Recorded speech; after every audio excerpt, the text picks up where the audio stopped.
This is about interfaces, generalizing from HCI, human computer interface, to look at the rest of life as interfaces.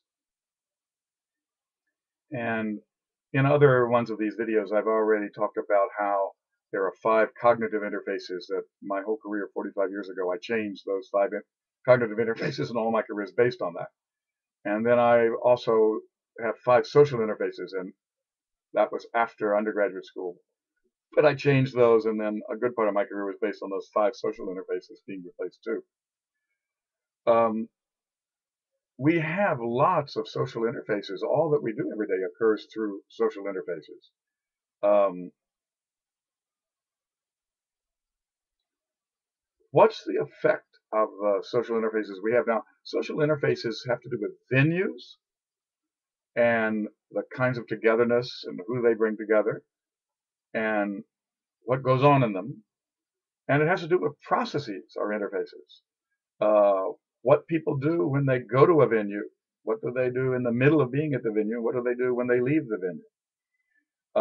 So there's a culture of interacting with people, cognitively, socially, with tells you what you do at the beginning of being in a venue or when choosing a venue and when going there, and what you do in the middle of being at the venue, what you do when you're about to leave the venue. And the venue itself affords a certain kinds of interactions and blocks others, and affords a certain kinds of processes being done when you come in and when you're there and when you're leaving. Um, there are a myriad of these. I have my students map them. We have about 20 varieties of these. And we have corresponding processes that they afford or block. And you need outcome measures to know whether this process part of this venue needs redesign or the venue itself needs redesign. How well is it functioning? We need a standpoint by which to evaluate how these social interfaces are functioning, both on the process side and the facility side.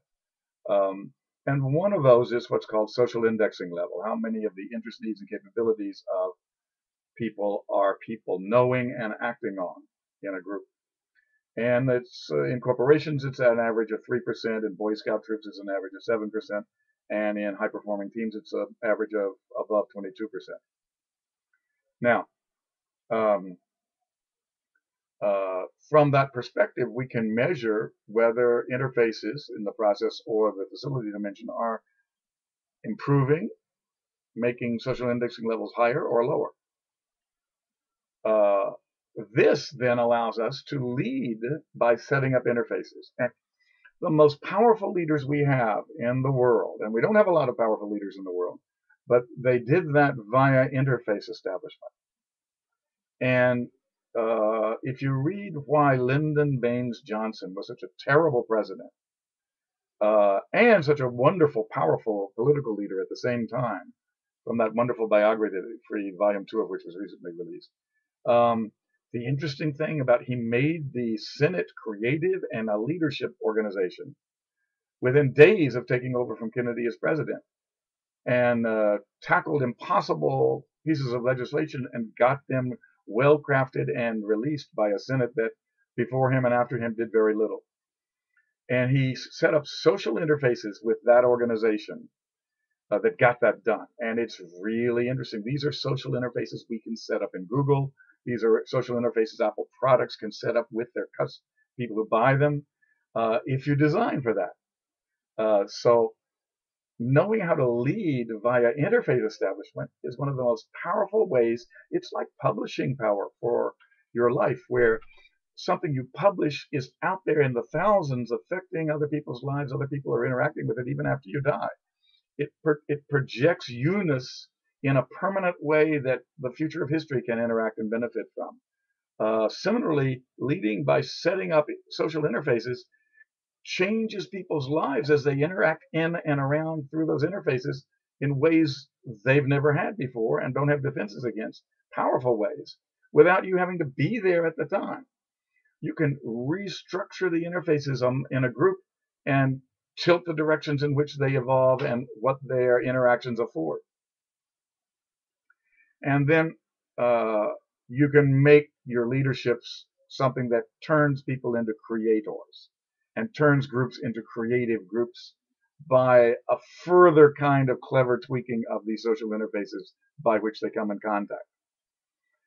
And you can actually make interfaces that deepen their thinking in levels of detail and broaden their thinking and comprehensiveness by expanding the habitual number of ideas that they apply ordinary mental operations to. Instead of 6 or 7 ideas at a time, they apply ideas to 60 ideas at a time via the interfaces and tools you provide for them. So that's cognitive as well as social performance enormously expanded by the interfaces that you provide. Now, examples of these interfaces. For example, in the beginning of a room, having the places where people sit labeled by capabilities or by interests or by needs. And the group reassembles 3 times in the morning with 2 coffee breaks. And each time those places are changed so that they sit according to their interests, they sit according to their needs, they sit according to their capabilities the 3 times. Now, this is for a group that's just meeting the first time. It takes only like 3 hours to do. You do it, and you can double the social indexing level of a group in 3 hours. Move them from 3 to 6%, almost Boy Scout. You do it again with other categories in the afternoon, and you can double it again so they're above Boy Scouts. You do it 3 days in a row, every 3 hours changing it, and then you can reach high performance team levels. It's simple. It's not rocket science. Men are afraid to do it. It terrifies them. It's self-disclosure, and someone might know me, and I have to tell people what I know about myself. I don't know. I haven't really been doing it long enough to know all the blocks inside that make it so terrifying for male leaders. But it works, and it's extremely powerful. It's called leading by interface establishment.